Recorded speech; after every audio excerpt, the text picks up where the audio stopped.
Welcome to Arts and Entertainment. With Chris and Randall. I'm Chris. I'm Randall. And welcome to our show. That's an interesting thing that's been going on. The show's called Arts and Entertainment, and we've not really ever done a show. It's always a subset. This is a form of art, or this is a form of entertainment. But today is going to be the most unique umbrella show because we're going to cover pretty much a lot of what falls into arts and entertainment. This was recorded in 2020, and it was recorded after March of 2020. And for the first time in most of our lives, if you're watching this around the same period this is being recorded,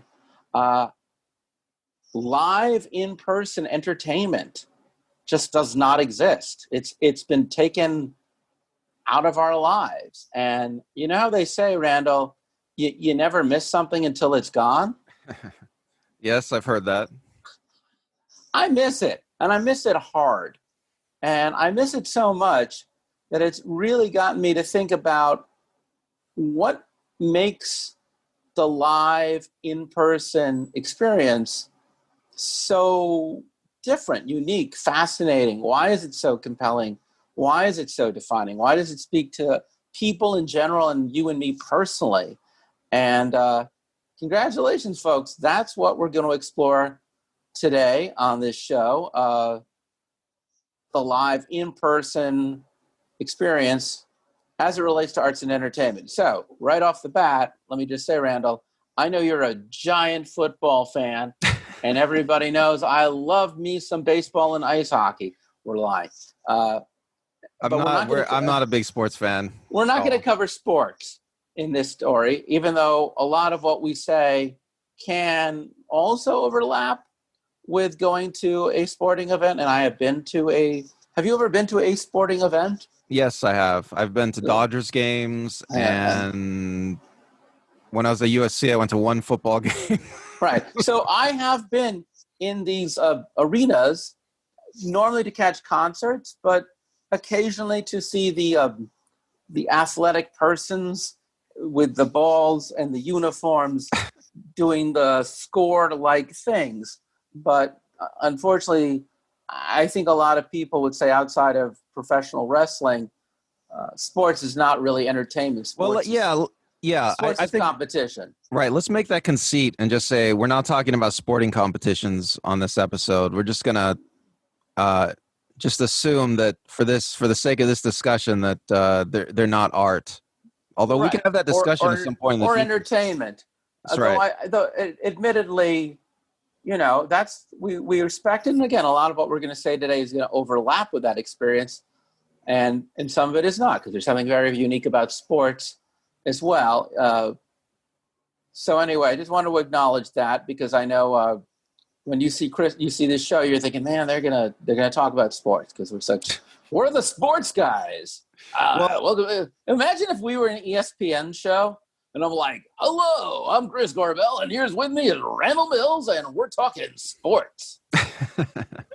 Maybe we should do a show like that. Yeah, we should just on April Fools. Wow, we are really spending way too much time on. We weren't even gonna. I didn't even know you were gonna talk about this. Let's get to the actual show. The show. I just want to say, please like our show, because clearly, as you can tell, we are very emotionally insecure people who need your approval. Please subscribe to our show, because otherwise, you're not going to know when we have a new episode. Honestly, you may not even know if we have a new episode if you subscribe, because of the different ways that they don't do notification.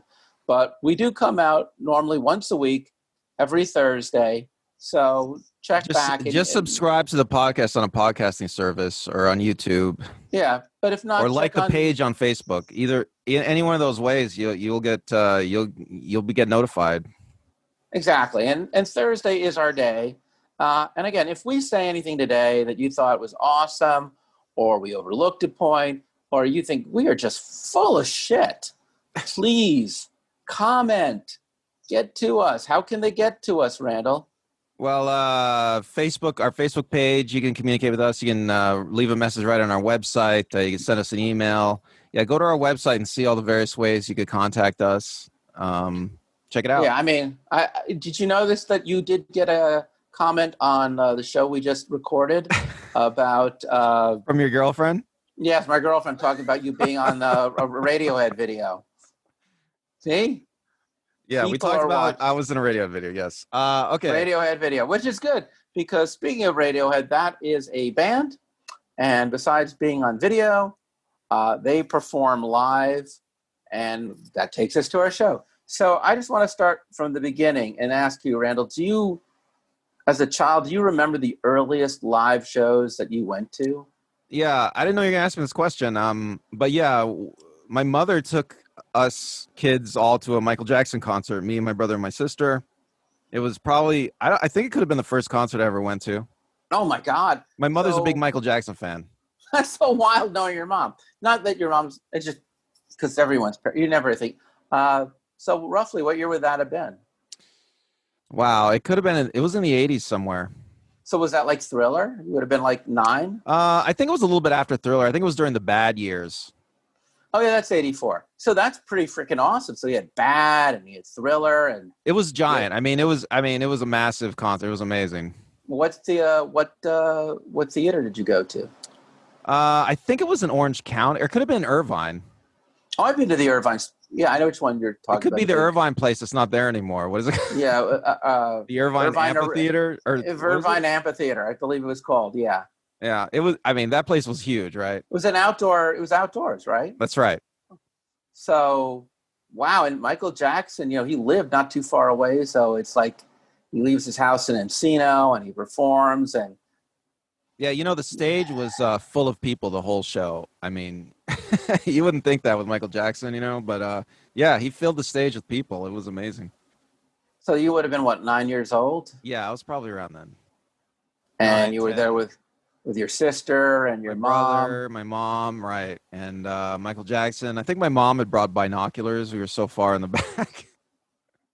Did you feel like you were far in the back, or did you just feel like, wow, this is crazy? Oh, yeah. I felt like I was far, far away. And, I mean, see, you love live shows more than I do. But, yeah, we'll get to me in a moment. But, like, was it, what did it feel like? I felt like this is interesting. I mean, I can't even see the show without binoculars. I mean, this is way before the giant video screens too, So, I mean, if you go to a concert today and, you sit way in the back and you see the giant video screens, just imagine if those giant video screens weren't there.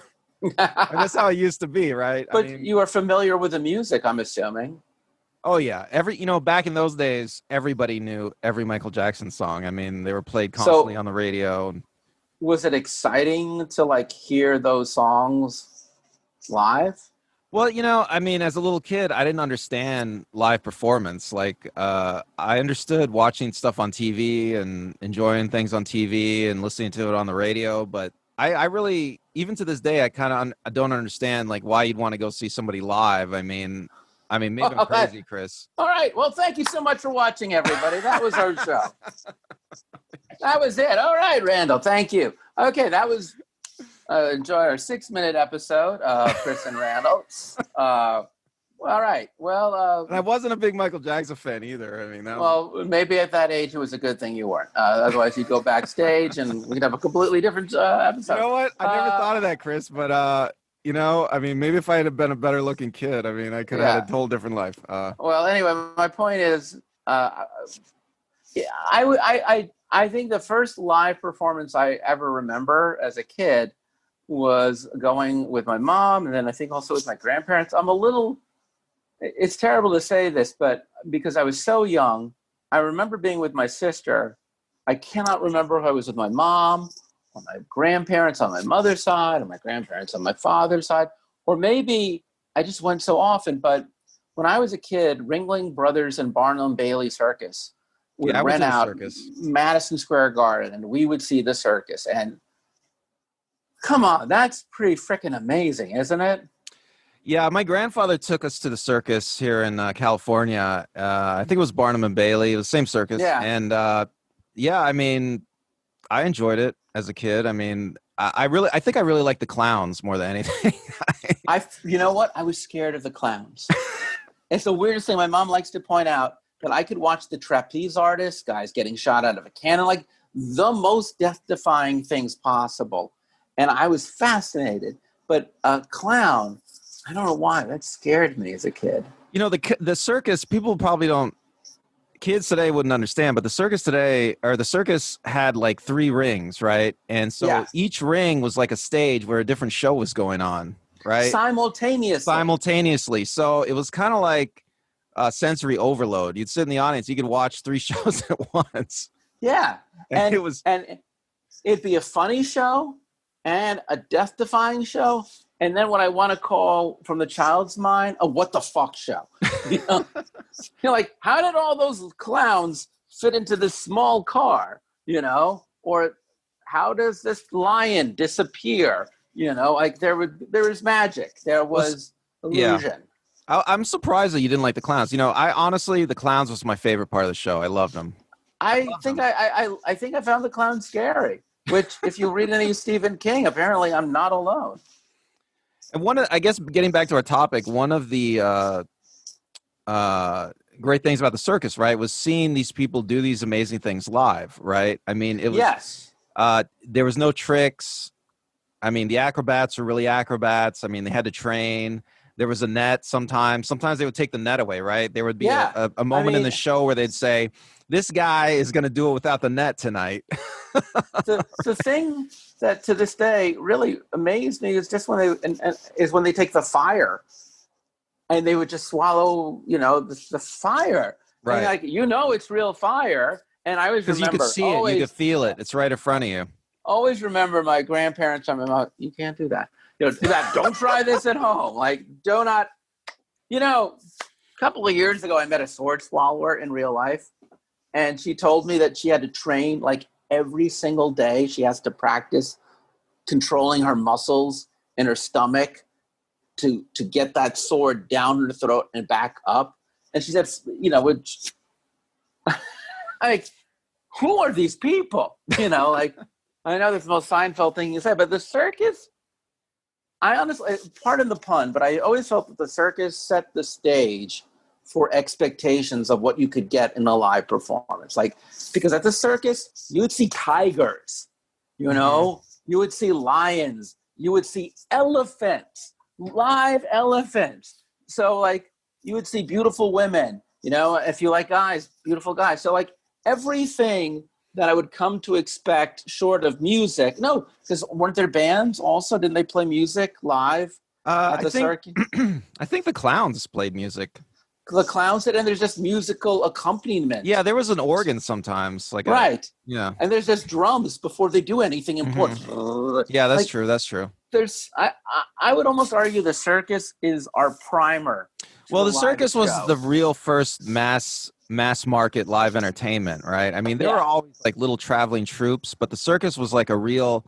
I mean, they used the railroad and they traveled around and they had a giant show and they made a lot of money. I mean, it was financially, it was one of the first real major live entertainments.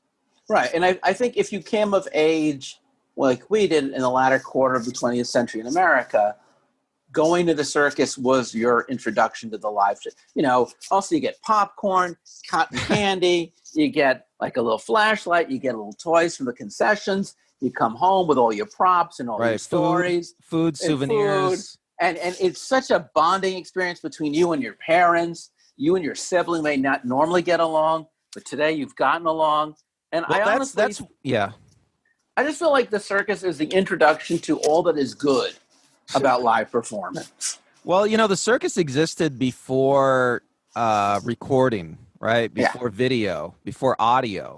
So when they're putting the circus together, they are completely devoted to making a live show, right? I mean, that's if you think of the live show as a medium, the circus, they exhausted it, right? I mean, they did everything they could possibly do.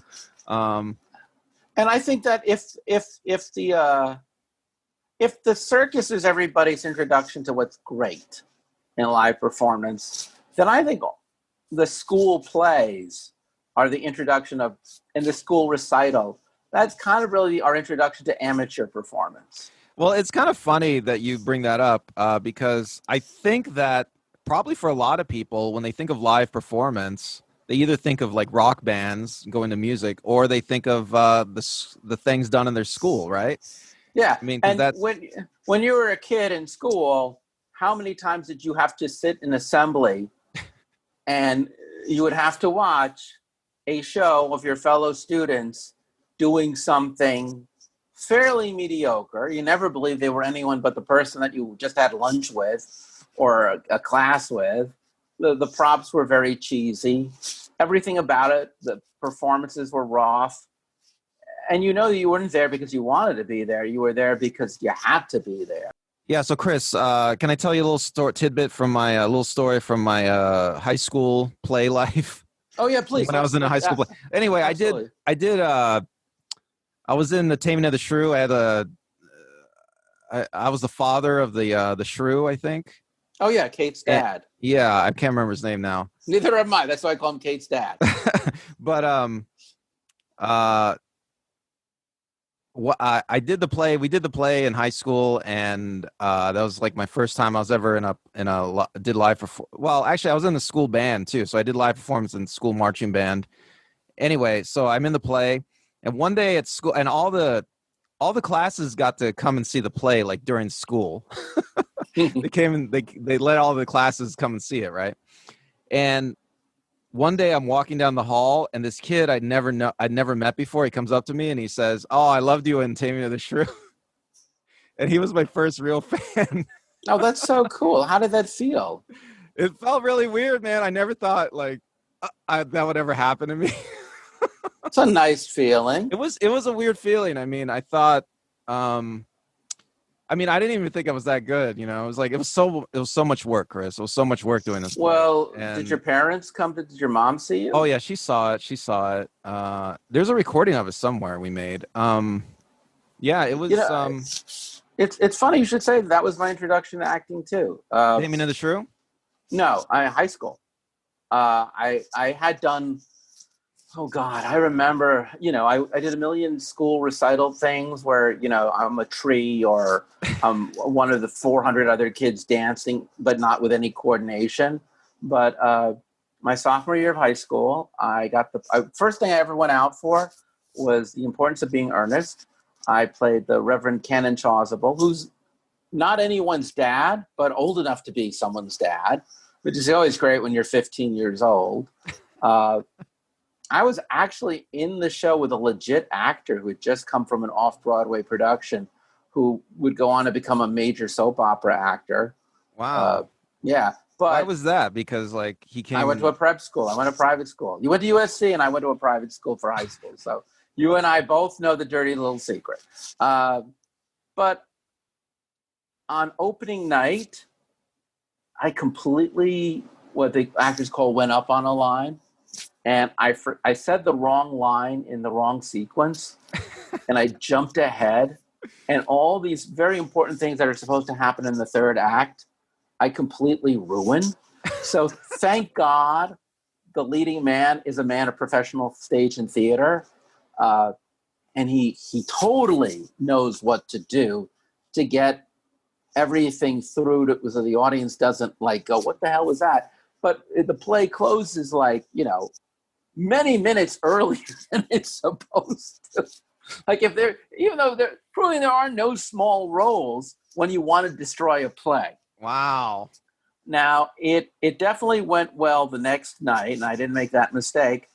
But I definitely remember I auditioned many more times for high school plays and never once got cast again. Not once. And no one ever went up to me and said, "Hey, great job." I became a stage manager, though, and I will talk about that a little bit later in the show because I do want to talk about the experience of not being in the audience or as a performer. But so clearly at a young age, we both have the experience of being performers and audience members. And I think that I remember, I grew up in New York City, so my mom would often for my birthday, I'd get to see a Broadway play. And that was my big thing. And surprise, surprise, I would eventually become a playwright. That's how much the live experience of theater really impacted me. Right. So you got an MFA in playwriting, is that correct? I have a master's in theater of arts and playwriting. Yes. So similar to MFA, except my grad advisor kicked me out. So very similar, but not really. Why'd they kick you out? Because I suck, apparently. Well, it's all subjective, Chris, in the all arts. Subjective. Look, he's dead, and I'm doing a podcast. So, but you love plays. You love the live performance of the theater. Live performance of theater really changed my life, and you know what? Because there's so many variations of this. I mean, live music changes, I think, your life. It didn't make me want to become a musician, but do you remember going to the first concert that you ever really enjoyed when you were young? Wow, I didn't know you were going to ask me that question. Let me think about it. I saw Joe Jackson just as I graduated high school in Madison Square Garden. I grew up in New York, so a lot of these stories take place there. I bought scalpers tickets, and God love it, we were in the fifth row center. So Madison Square Garden is not like Madison Square Garden. It's like a club. And it was Rubén Blades and Joe Jackson, June 21st, 1984. And I was a big fan of Joe Jackson. I had all the albums that had come out up to that point, which were 5 of them. He had an album out called Body and Soul. And he changed the arrangements of almost all the songs mildly, except for 1 or 2, or he made slight alterations. But he had grown up as a choral conductor. He had gone to music school. Mm-hmm. And it was just amazingly it was not like listening to him on the record. You know what I'm saying? There he was after 2 years, 3 years of me watching him on video, after me listening to his music. There he was right in front of me there. And there was this beautiful moment, where he's there and I can see him and we're really close to each other. And I don't remember which song he's singing, but it was probably something like Steppin' Out, or Is She Really Going Out With Them? And I had heard other kids in cover bands cover him and I had listened to it, but it's coming out of his mouth and he goes up on a line and something goes off and they stop. And somebody right behind us shouts up, "Hey, Joe, you got to get your act together. This is the big leagues, Madison Square Garden." And then Joe looks and says, "I'd like to see you fuck up in front of 20,000 people." But he doesn't say it to that guy. No, he's looking directly over on my side where my best friend is at the time. And he's saying it to him because he thinks my best friend was the guy who just shouted. And he's like, "It's not me, Joe. It's not me." And that was also a pretty strange and colossal experience, because in that moment, I also realized that when you're watching live performance, you are part of the live performance. So you feel like you're a participant. You feel like you are 100% a participant, because it is not just live for you, it's also live for the performer. And the relationship between audience and performer is something that is so key to the live performance. So did you feel like an emotional connection with the performer and the audience during that concert? In that moment, I felt weird and uncomfortable, and I felt very sorry for my friend, because it was clearly not his fault. But Joe doesn't know that, because when Joe looks out, and it wouldn't be until years later that I'd get on a bigger stage than my high school stage and realize that, you've been on stage too. When you're on stage and you can't really see anybody, you just see like the edges of the few people, like maybe 2 or 3 rows. You look at the audience, it's all dark because there's a bunch of lights hitting you in the face. Yeah, and like this. And you can kind of like look down. A friend of mine is a concert singer and she performs at Carnegie Hall. And I said, "What the hell is that like?" He said, "Well, Chris, it's so large and it's so bright. You can't really see a soul. You can see kind of your peripheral vision, but it's so acoustically perfect that you just hear your voice and the audience's applause, and you hear your voice go through the room and you can feel the audience. And it's more a physical sensation of being with the audience than a visual one. And I thought, man, that's a pretty cool way of looking at it. And I've never felt that way, but man, whereas I spoke to another guy who was, I saw this guy who was a violinist in, when I went and saw Bruce Hornsby. And it's this guy, he had played violin for Mumford and Sons. And I said, what's it like, being on Mumford and Sons? You go all over. He said, yeah, but you have to understand whether it's Bruce Hornsby or Mumford and Sons. They put these little hearing aids inside your ear so you can hear yourself play. You really can't hear, except through the hearing aids, what your band members are playing. You can't really see the audience or hear the audience. So you're just kind of standing on stage in your instrument. And I thought, man, that's a pretty isolating experience, isn't that? Well, I was thinking of 2 live shows where I kind of participated, and they're very memorable to me. Would you like to hear it? I definitely do. Please tell me. Okay, so this is crazy, but one of my ex-girlfriends, she did improv, and I went to one of her shows, and I was the only person in the audience. I think I was the only person in the audience, and they decided to do the show anyway, right?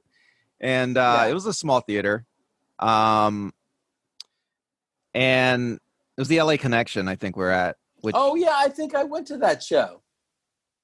Well, I went to a LA Connection improv show with you to see the woman who was your girlfriend at the time. Maybe this was not the same one. Well, let me tell you what happened. Maybe, I don't think you were there, but maybe you were. But so they asked for a suggestion from the audience, and I said, and they were doing dramatic improv. She was trying to do dramatic improv at the time.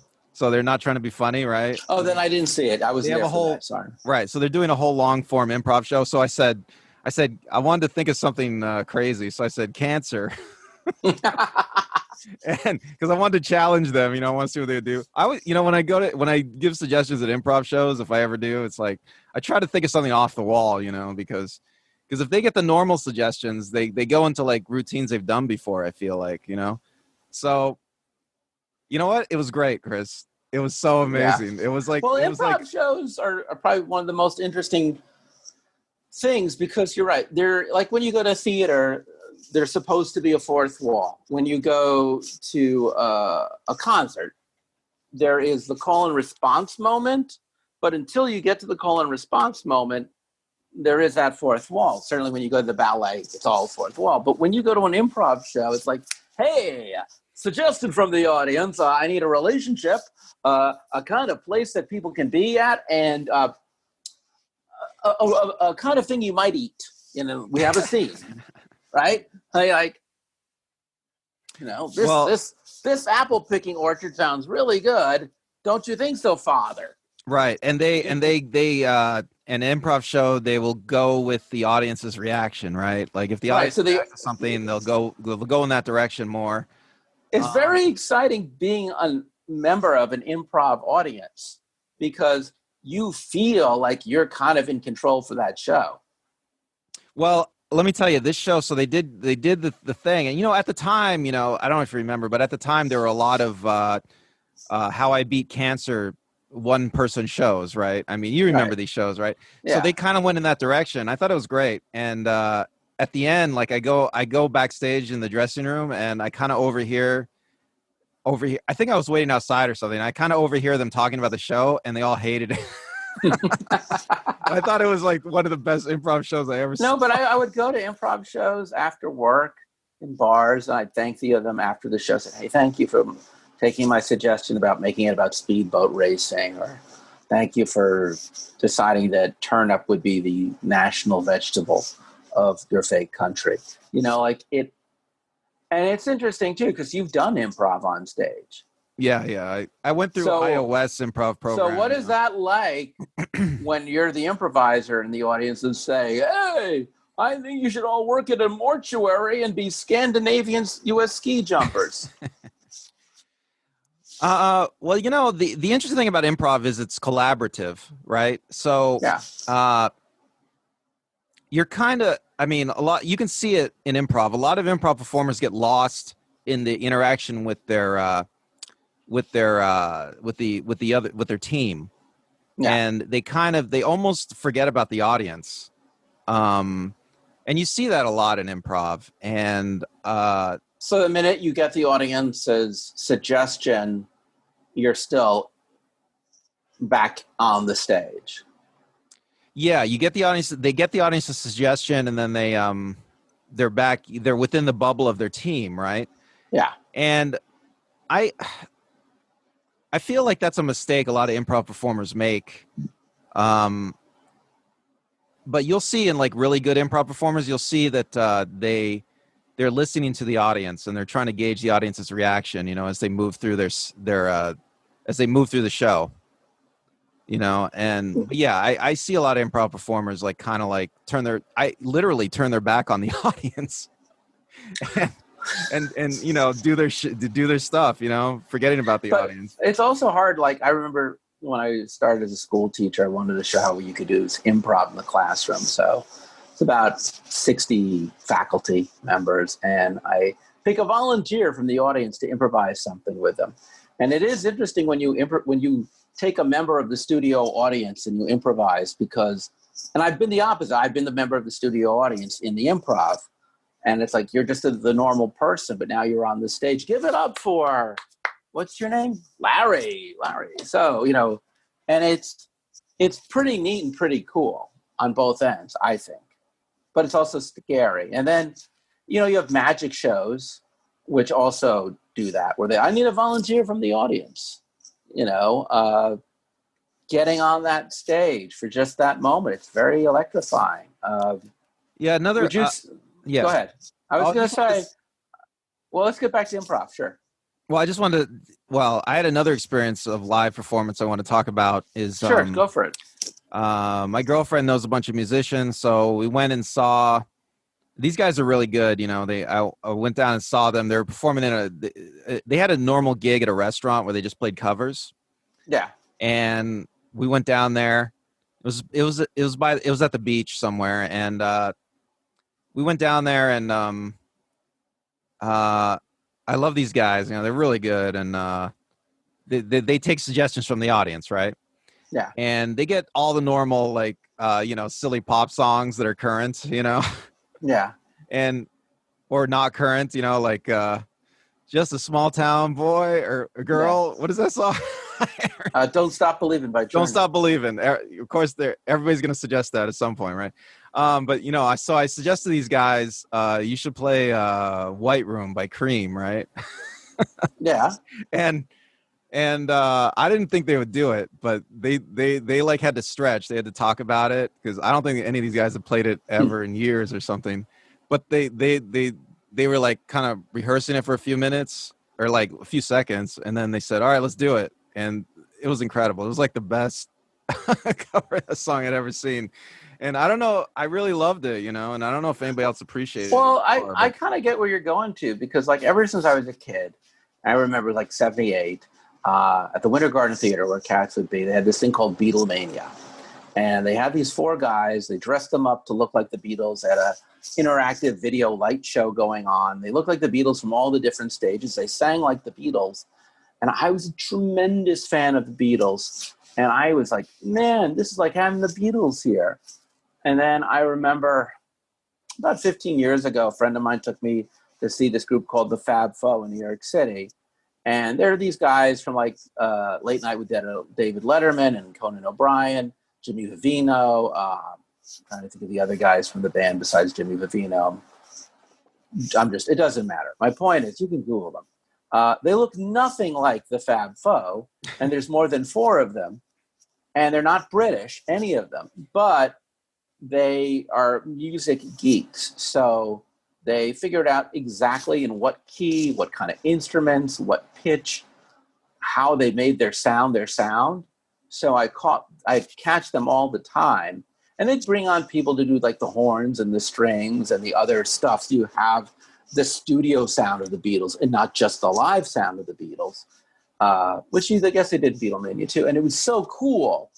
And then a couple years later, back at Madison Square Garden, I saw this band called Rain, which is more like Beatlemania again, where they look like the Beatles. They present, hey, everybody, we're great to be back at Madison Square Garden. You're like, okay. They play all of the songs really fast and edited and very slick. And the audience was totally digging it and digging it hard.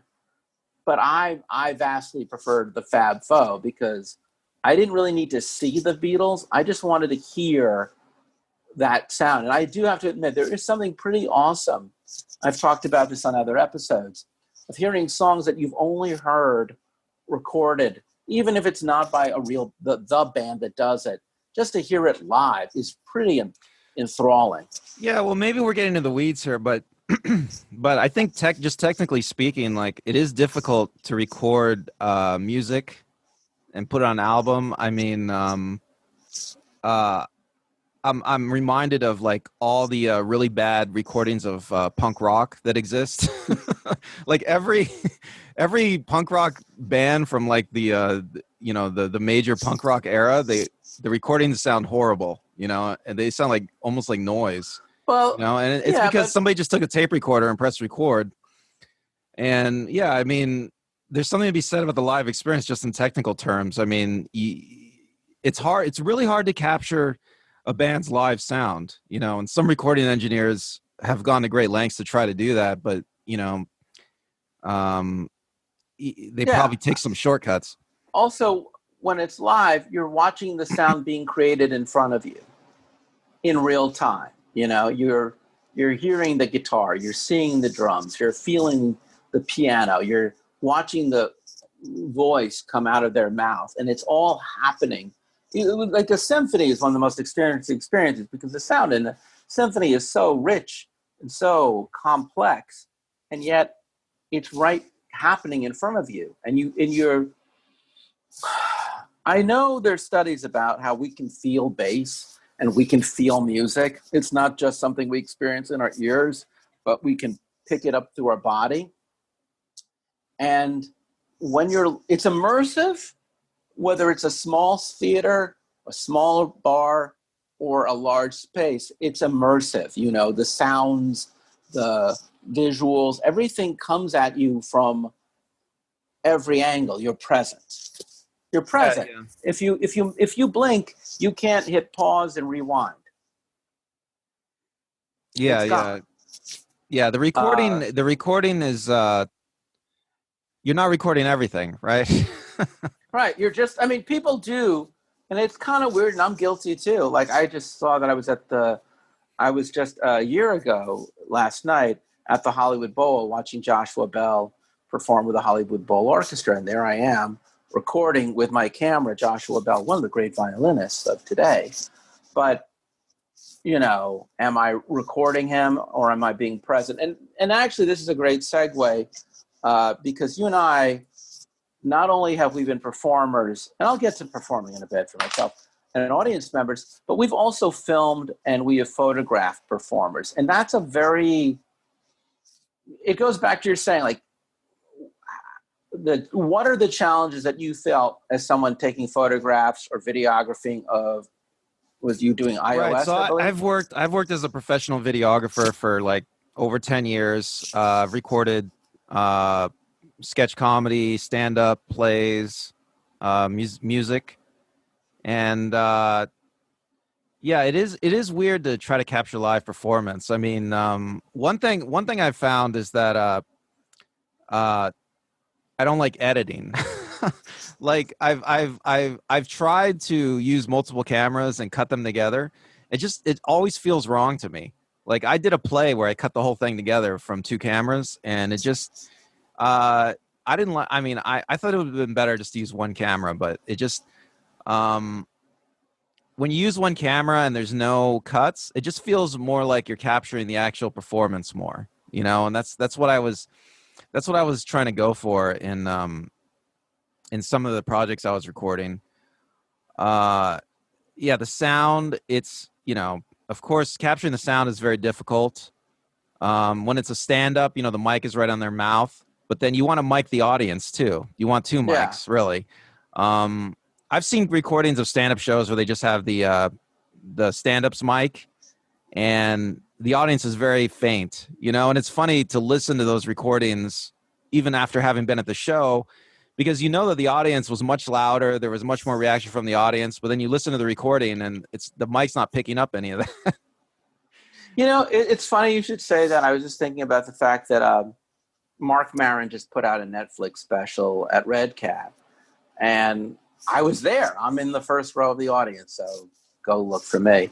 And it was interesting because they had done they were going to do two performances, and they would cull the best of those two performances.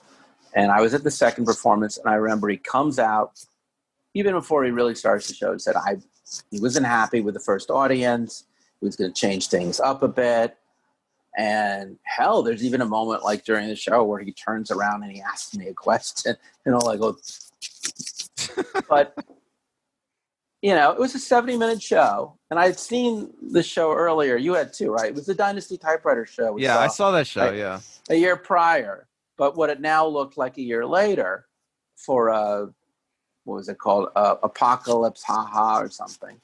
And anyway, I was so excited when the show came to Netflix, and I had laughed so hard, and I started watching it on Netflix. I'm in the freaking thing, and I wasn't laughing hard. I even just kind of stopped. And I remember the same thing happened with my Birbiglia and the new one. I had seen that twice, and there was a recording, and same theater I saw it in New York. I had great seats for both productions.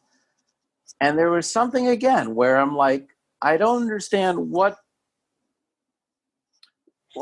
that's my question to you, really, is why is there a diminishment? I've recorded a lot of live shows, right? And then later on, I have to look at the video and decide if it's any good, right? Decide what to do with it. Like I'm talking about editing, I think one reason the live shows are interesting to watch is because they're not edited, right? You're watching the performers react in real time. You're watching them just exist in real time. You're seeing their actual reactions, their actual pauses, their actual whatever they're doing, right? But I think a lot of people, you can feel the heat of their bodies. Well, in a sense, you really can. There's a living human being standing right in front of you. Maybe they're farther away. Maybe they're not far. Maybe they're right up in your face. But they're there and you're there. And in that moment, you're sharing a space, right? Well, what happens? Yeah. Well, what happens with a lot of editing, I think, is that they edit out the person, right? I mean, they're editing out the pauses. They're editing out their mistakes. They're editing out certain reactions that just are silly. They're editing out they're editing out a lot of stuff, that makes that person who they are. And they're trying to compress it for time, and they're trying to just have the good stuff, the good parts of the show. But without the bad stuff, without the boring stuff, it's you're not getting the full person anymore. Right? And I'm not saying everything is bad. It's very strange, and maybe you can explain this to me. But my favorite, because I'm a solo storyteller, so one of my favorite things to do is watch. And the one that got me into solo storytelling back a long time ago was Spalding Gray's Swimming to Cambodia. And one of my favorite concert films that came out, I think, only a year or two before Swimming to Cambodia is the Talking Heads concert film, Stop Making Sense. In fact, I was not as big a fan of the Talking Heads. I liked them, but my like of them went from like to love just off of this concert movie. I did eventually see Spalding Gray in real life. And I will say Spalding Gray in real life is a more dynamic performer than Spalding Gray in the film, but the drop-off between Spalding Gray on film and Spalding Gray in real life is not precipitous. I never saw the Talking Heads in real life, so God only knows. Maybe it's certainly better to see them in real life, but everyone says that Stop Making Sense is a great film. But both of them were filmed by Jonathan Demme. Well, and you've seen the film, so right? What is it that he's making as a choice? Well, you tell me, what you think. But I think that one thing he does with both of those is lack of editing. Right, is exactly what I'm talking about. And the cameras are on stage too; they're at eye level. Well, the closer the camera is, the more intimate it feels. That's correct. I mean, Yeah, I mean, you want to get close. You know, you want to fill the screen with the performer. But yeah, but when you start editing a live performance, you're editing out everything that makes it a live performance, right? I mean, it's not a live performance. Once you start editing out anything, it's not a live performance anymore. I mean, I have tried to take live performances and cut them to be, I don't know, shorter or be more interesting or whatever, and it takes all the life out of them. You know, It I mean, makes a lot of sense. It makes a lot of sense. I mean, the closest I've seen since then, last year for a month, I had a Samsung Galaxy, so I had VR goggles. And I was watching, back then I had Oculus. And Oculus has some free concert footage that was filmed just for the Oculus. So the cameras are on eye level. There is no cuts. There's no cuts. You know what I'm saying? It's a 360 camera, so nothing ever cuts away. So you're just in the club or on the stage with the band or the singer, and you're also in the audience with the people in the audience, or you're backstage or wherever they place you. And it does do a pretty good job of replicating that immersive quality that you just talked about. well, you're not cutting ever. Yeah. You're there with the performers the whole time. You get the full performer. You know, if they cough or they pause, you get that. I mean, you know, there's a subconscious thing. You know, editing is not perfect. You know, when editors go in and they're cutting stuff together, you know, they have to make a lot of subjective choices about what they want in the final product. And you know, there might be things that they miss. You know, there might be little subconscious things that would be better to keep in. You know, but they're not consciously realizing it, and they're cutting it out. And then another thing that's not really ever conveyed by any documentary, maybe the Woodstock film, but very few, is what it's like to be, and I guess now we're really talking about, I'll say comedy clubs, theater, and music events, that when you go to these particular live events, you're with what I would call your tribe. These are your like-minded people. You know, like I've often gone to all of these events we just listed alone, and I'm sitting next to someone else, and I'll say, so are you a big fan of this musician? Are you a big fan of this playwright? Are you a big fan of this improv team? Do you do improv? Do you do storytelling? And often you will find in this audience of people like-minded people that you might not find anywhere else. Yeah, you know, that reminds me of this girl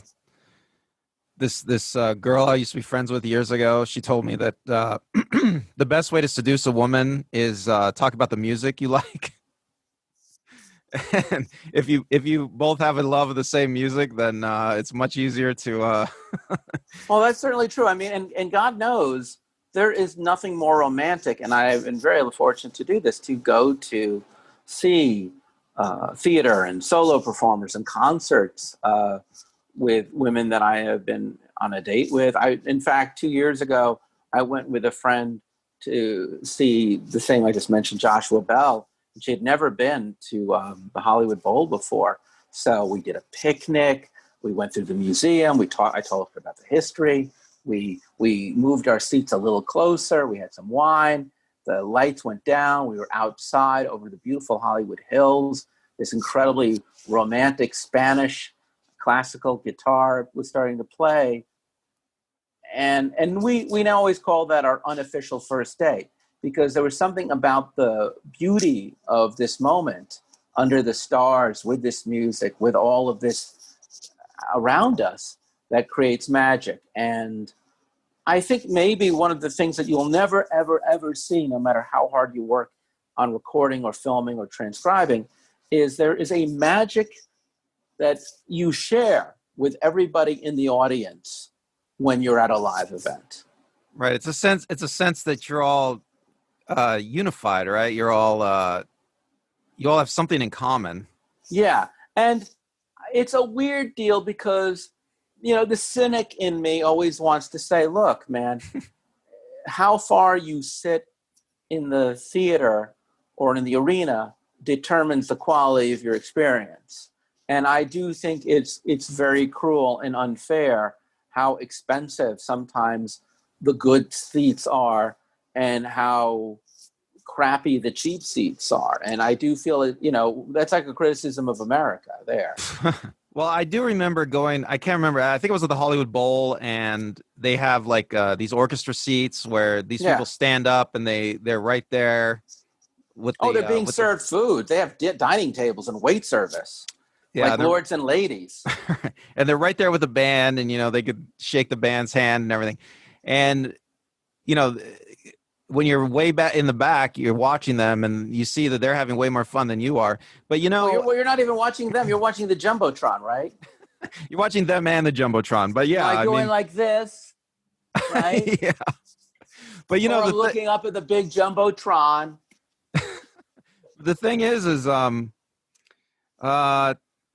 a way, it's not bad. I mean, at least somebody's having a lot of fun. You see that they're a fan too, and you feel a certain camaraderie with them. It's a good feeling. I mean, but yeah, I mean, do you feel bad that they got to afford those seats and you couldn't? I mean, I don't know. Maybe. I mean, there's some performers. If the show is really good, right, you're going to overlook it. Well, their enthusiasm for something you like too, it doesn't feel bad. I mean, you're all coming together. You're all enjoying the same thing. I mean, maybe that's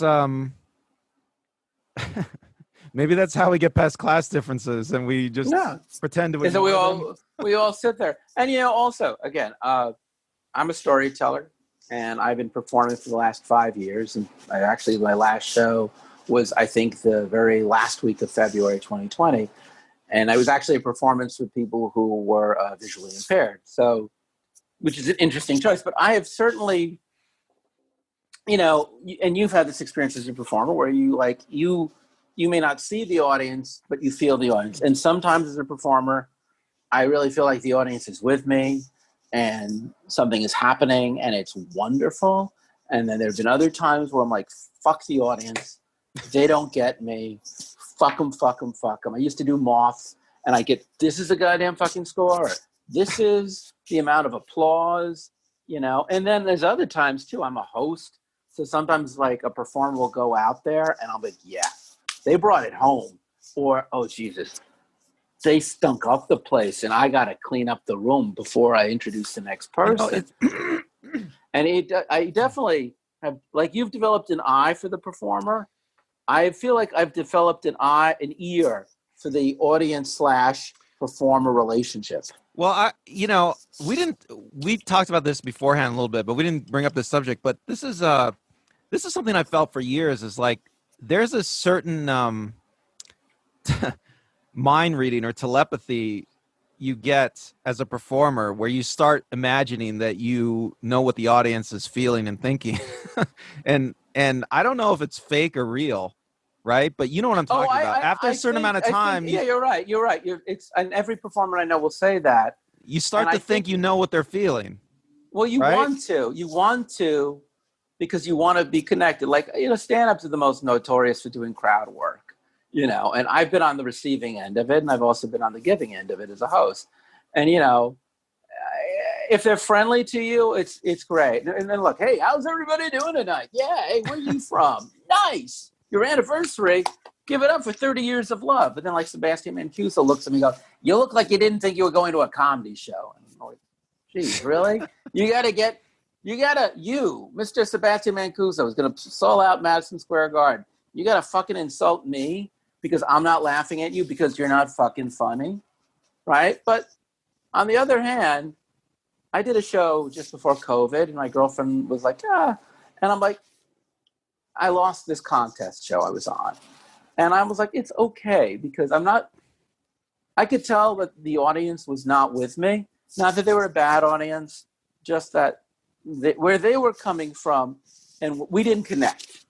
You know what I'm saying? We didn't connect. Well, you felt that way, but you don't know for sure if that's the case. Well, I kind of know when I get off the stage. I've definitely remember the great thrill. I did a show in New York City in December. I had some friends come, and now I just totally am bragging, but it's for context. But people came up afterwards to talk about my story so much that I couldn't even really be there. I had to leave with my buddies, and I couldn't get to my buddies because everybody kept on saying, hey, that really affected me. Hey, that really affected me. It was about turning 50. And everybody in the audience who had been over 50 was like, yeah. And it was kind of wonderful on one hand to get up on a stage and just share your truth with a bunch of strangers. And when it's over, you're no longer a stranger to them. And I try very hard when people come up to me to be very grateful. Have you ever gone up to a performer after a show and told them how much you like their performance? You know what, Chris? I'm sure I have, but I can't remember a specific instance where I did it right now. Well, when you worked a show, I know you worked a show with Robin Williams once. What was that like? Well, I was just a photographer for the show. Did you talk to him at all? I just said hi after the show backstage. That's all. Did he say hi back? Yeah. He was a very nice guy. He's very shy, actually. On stage, he's a wild man. Dominates the stage. I mean, he dominated the stage. It was hard to get anything in edgewise with him on stage, during an improv show. The other performers most celebrity improv artists, they don't want to go too far. They don't want to accidentally say something that'll kill their career or something. But Robin Williams, no, it's like, it's the Robin Williams show once he started doing improv, and but backstage, totally shy. It is weird when you meet those actors backstage or after the show, and the ones that you can tell are proper extroverts and the ones that you can tell are proper introverts. And, years ago, like 20 years ago, I was selling women's shoes at Macy's, and Angela Landsbury came in. We got to talking, and I told her that I had seen her, 20 years prior to that, in Sweeney Todd in 1979 when I was 13, and how much it changed my life. And she spent, I'm not making this, 15 minutes talking to me about every detail of working with Sondheim, of working with the director, working with the different actors, what each performance was like, how she was always afraid she was going to get smacked by the rolling stage every night. And she talked about it like an athlete talks about their favorite game 15 years after they've played that game. And I could tell that and people were coming up to her, go, oh, hey, Angela, sorry, I love you in Murder, She Wrote. And she just didn't, no offense, but she just did not give a shit about Murder, She Wrote. Yeah. Like, okay, nice paycheck. Thank you very much. But you want to talk to me about being on stage, I will talk to you. And anytime now I run into an actor who I have seen on stage, I will ask them about seeing them on stage, because I know that if I do that, they'll stop what they're doing and they will actually have a conversation with me, because they'll understand that live performance is such an intimate relationship. It's so intimate that they know that they shared something with you and you shared something with them. So you said that performance changed your life. How do you think it changed your life? Oh, it made me want to get into theater because there was so much going on. It was, again, like the circus. There was horror, there were organs, there were clowns, there was 3 rings, which were 3 stages, there was music, there was everything about it is very circus-like. In fact, Angela Lansbury had as much pancake makeup on as a evil clown, as Mrs. Lovett. Sweeney what was Todd the show is about called? A barber. Sweeney Todd, the demon barber of Fleet Street, about a barber in the 19th century London who kills his customers. Then his downstairs lady, Mrs. Lovett, makes them into meat pies. It was a perfect thing to see when you're 13 years old. So it was the world's best musical. It was made into a movie, right? With Johnny Depp. It was an all-encompassing experience for you. Total theater, total experience, and good seats and live. And I think what I'm noticing now, because you and I both have a lot of friends who are performers and we're performers, is that I hear friends I know I miss. Like I was in out by a park this weekend, and I heard a guy on guitar playing some Beatles songs, and I just stopped. And I stopped like I would never stop before because I had so missed the sound of a human being just playing on an acoustic guitar. And on the other hand, when I talked to my girlfriend about it, because we're both performers, oh my God, I so miss getting up on a live stage and performing. This background here is from Stories LA. It's a backyard, and it's a photograph cropped of a place that I would perform at least once a month, 6 times to 12 times a year. And not having that ability to just get up and have rapport with an audience, or sit in the audience and watch my fellow peers work through a story or work through their greatness, or hear a play or a comic or any of that, it hurts on a very deep level. I don't want to depress you guys. I want to get out on a good one. So I guess the question I have to you, Randall, is what makes this experience so special and unique? Well, I've been thinking about this now for the entire time we've been talking, and I didn't think of this before we started, but now I'm starting to think, there's something about going to see your favorite artist or a good artist that you don't know about. Just see them unmediated, without anything, any kind of medium between you, any kind of like, you see them as a person, you see them as a real person. It's just, you just understand them better, right? I mean, you understand them better as a person. I mean, I know, like, Marc Maron is an interesting guy, right? You listen to his podcast. You watch him on Glow or something, but you go to see one of his shows and you get the full Marc Maron, right? The actual guy, and he is sweating in front of you. And trust me, getting the full Marc Maron is totally different than getting him on this podcast. You'd agree with that, right? Right, Chris? 100%. I mean, you're yeah. And I will certainly say I saw a Little Night Music with Elaine Stritch on Broadway about 10 years ago when she was alive.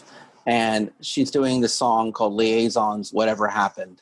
And she plays this woman who had been she had many lovers in her life. She is now at the end of her life. She's going to die at the end of this scene after she finishes this song.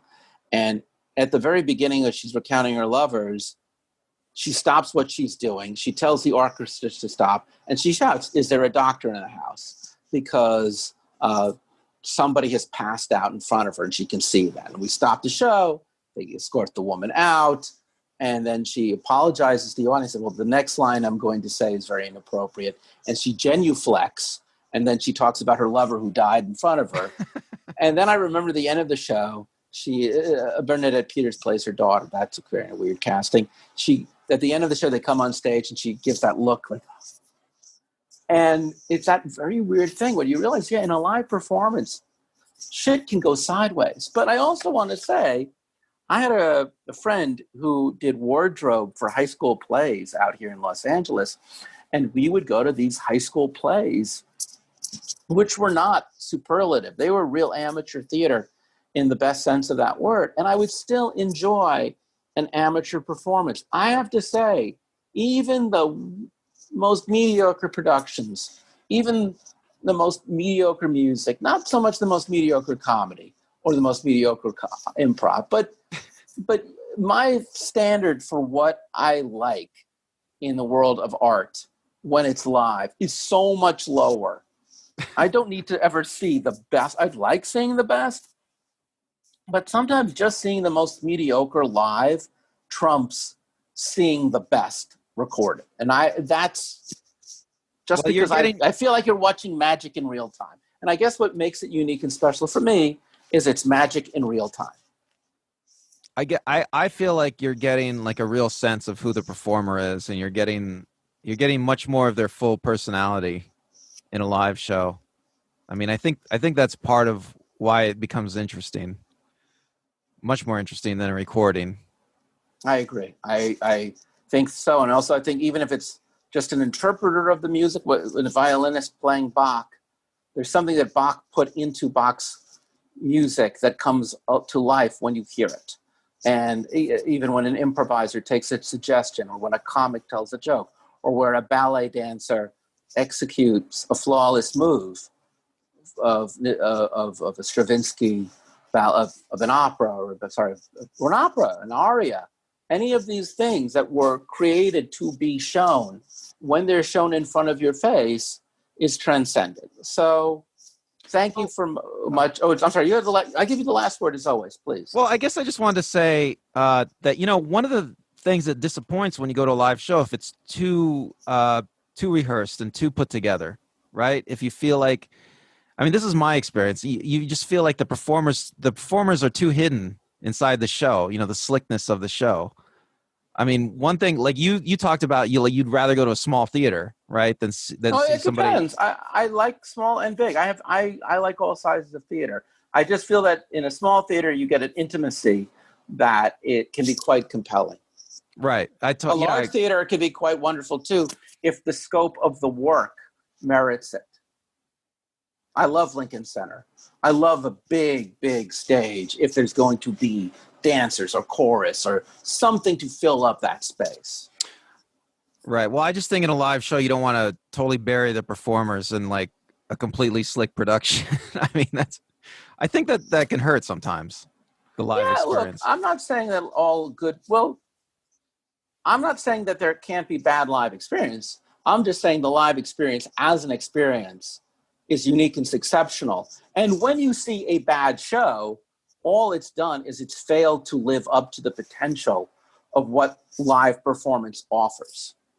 And that's the fault. Isn't that it was that live performance sucks? It's that these people, whatever their failings, didn't take full advantage of the fact that live performance can be transcended. They didn't get to the space that they wanted to get to or should have gotten to. But hey, originally you said you were not a big fan of live performance. So let me end this. Let me end this episode by asking, do you still feel that same way? Well, it's funny because in this discussion, I've really just remembered back of very memorable live shows I've seen. And some of them have been just wonderful experiences, I got to admit. Okay, well, that's good enough for me. I'm Chris. I'm Randall. Don't forget to like, subscribe, and comment. And until then, all the best and be well.